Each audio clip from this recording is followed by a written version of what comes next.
होकर वो बिल भर देता है।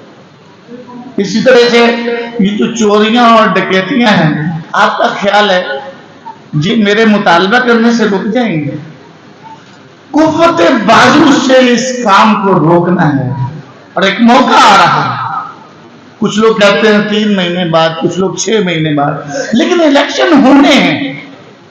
इन चोरों और डाकुओं और इनके सरपरस्तों से नजात का एक ही तरीका है, आप अपने इर्द गिर्द फैली सारी जो अवाम है उसको मजबूर करें कि इन डकैतों और चोरों के सरपरस्तों के खिलाफ उठें और तराजू के निशान पर मोड़ लगाएं।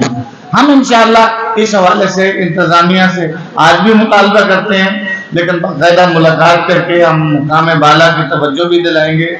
और मैं समझता हूँ आपस का इत्तेहाद, महल्लों के अंदर कमेटियां बनाइए, आपस का इत्तेहाद पैदा कीजिए और चोरों और डकैतों का कुव्वत बाजू से रास्ता भी रोकिए। हम इंशाअल्लाह पूरा किरदार अदा करेंगे, आपको मायूस नहीं करेंगे इंशाअल्लाह।